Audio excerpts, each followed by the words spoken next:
Hello friends, આજે આપણે ધોરણ 9 8 એકમ 9 માપન ટીમાં ઉદાહરણ 8થી ઉદાહરણ 11 તથા પ્રયત્ન કરો પેજ નંબર 114થી 117ના કોયડા ઉકેલની સમજૂતી મેળવીશું.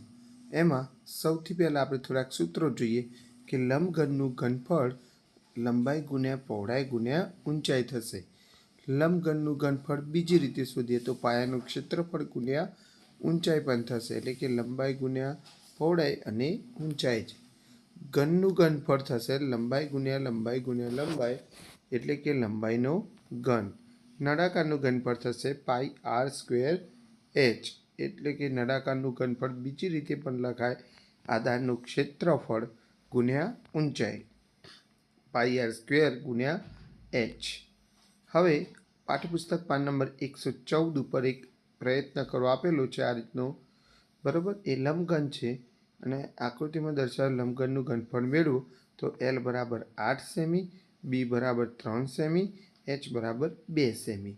આમ લંબઘનનું ઘનફળ થશે લંબાઈ ગુણ્યા પહોળાઈ ગુણ્યા ઊંચાઈ, એટલે કે 8 ગુણ્યા 3 ગુણ્યા 2, 8 તાલી 24 અને 24 દુ 48, એટલે કે જવાબ આવશે 48 સેમી ઘન. આ રીતની એક આપી છે અને આનું આપણે ઘનફળ શોધવાનું છે, બરાબર. અહીં ચોખ્ખું દેખાય છે કે એચ બરાબર 3 સેમી છે, બરાબર. એટલે કે 3/100 બરાબર આ રીતે લેવું પડશે, કારણ કે અહીંયા જવાબ આપણને આધારનું ક્ષેત્રફળ જે છે એ મીટરમાં આપેલું છે એટલા માટે, બરાબર. આમ પાયાનું ક્ષેત્રફળ બરાબર 24 ચોરસ મીટર થશે. લંબઘનનું ઘનફળ થશે પાયાનું ક્ષેત્રફળ ગુણ્યા ઊંચાઈ. પાયાનું ક્ષેત્રફળ છે 24 અને ઊંચાઈ થશે 3/100, એટલે કે 24 તાલી 72/100. હવે આપણે 100ના 2 0 છે તો પોઈન્ટમાં લખીએ તો 0.72 સેમી ઘન થશે. આગળ એક આપેલું છે ઘનનું ઘનફળ શોધો. એમાં પહેલું છે 4 સેમી બાજુવાળો ઘન, તો એલ બરાબર 4 સેમી થશે. એમાં ઘનનું ઘનફળ બરાબર લંબાઈનો ઘન, એટલે કે એલ બરાબર 4, એટલે 4નો ઘન, એટલે કે 4 ગુણ્યા 4 ગુણ્યા 4 64 થશે, એટલે કે 64 સેમી ઘન થશે. આગળ જોઈએ આપણે બીજો આપ્યું છે કે 1.5 સેમી બાજુવાળું ઘન, તો એલ બરાબર 1.5 સેમી, ઘનનું ઘનફળ બરાબર લંબાઈનું ઘન, એટલે કે 1.5ની 3 ઘાત.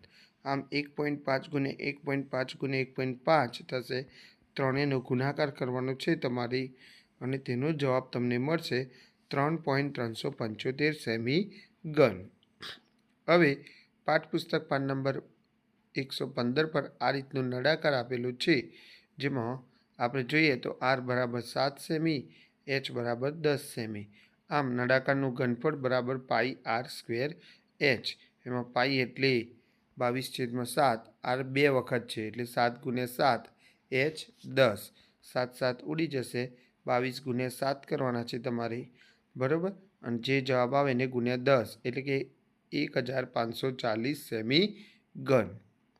આગળ બીજી એક આકૃતિ આપેલી છે અને એનું ઘનફળ શોધવાનું છે, પણ અહીંયા આધાર આપેલો છે જે વર્તુળાકાર છે, બરાબર. એટલે આધારનું ક્ષેત્રફળ એટલે કે પાઈ આર સ્ક્વેર બરાબર 250 મીટર સ્ક્વેર અને એચ બરાબર આપેલા છે 2 મીટર. આમ નળાકારનું ઘનફળ બરાબર આધારનું ક્ષેત્રફળ ગુણ્યા ઊંચાઈ, એટલે કે પાઈ આર સ્ક્વેર ગુણ્યા એચ. 250 ગુણ્યા 2 બરાબર 500 મીટર ઘન થશે. અહીંયા ઉદાહરણ 8 આપેલું છે કે જેનું ઘનફળ 275 સેમી ઘન અને આધારનું ક્ષેત્રફળ 25 સેમી ઘન હોય તેવા લંબઘનની ઊંચાઈ મેળવો. તો અહીં જોઈએ કે લંબઘનનું ઘનફળ બરાબર પાયાનું ક્ષેત્રફળ ગુણ્યા ઊંચાઈ, બરાબર. ઊંચાઈ બરાબર શું થશે તો લંબઘનનું ઘનફળ છેદમાં પાયાનું ક્ષેત્રફળ. આ જે ગુણાકાર છે આ બાજુ ભાગાકારમાં થશે. લંબઘનનું ઘનફળ આપેલું છે 275 અને પાયાનું ક્ષેત્રફળ આપ્યું છે 25. 275 ભાગ્યા 25 કરો તો તમે શું જવાબ મળશે તો તેનો જવાબ મળશે 11 સેમી, એટલે કે ઊંચાઈ 11 સેમી છે. ઉદાહરણ 9, જે એક લંબઘન આકારના ગોદામ છે તેનું માપ 60 મીટર, 40 મીટર અને 30 મીટર છે. ગોદામની અંદર 0.8 મીટર ઘન ઘનફળ ધરાવતા કેટલા ડબ્બા રાખી શકાય? તો ડબ્બાનું ઘનફળ છે 0.8 મીટર ઘન. ગોદામનું ઘનફળ થાય લંબાઈ ગુણ્યા પહોળાઈ ગુણ્યા ઊંચાઈ, એટલે કે 60 ગુણ્યા 40 ગુણ્યા 30, બરાબર. 6 4 24 અને 24 તાલી 72 અને બાકીના 3 0, એટલે કે 72,000 મીટર ઘન થશે, બરાબર. હવે ડબ્બાની સંખ્યા જોઈએ તો ગોદામનું ઘનફળ ભાગ્યા એક ડબ્બાનું ઘનફળ, એટલે કે ગોદામનું ઘનફળ છે કેટલું? તો 72,000 મીટર ઘન. એક ડબ્બાનું ઘનફળ આપેલું છે 0.8, બરાબર. 0.8માં પોઈન્ટ દૂર કરીએ તો એનો 10 ઉપર લખવા પડશે આ રીતે, બરાબર. હવે 8 9 72 થાય, એટલે કે 8 8 ઉડી જાય તો 9 અને બાકીના 4 0, એટલે કે 90,000 ડબ્બા રાખી શકાય. ઉદાહરણ 10.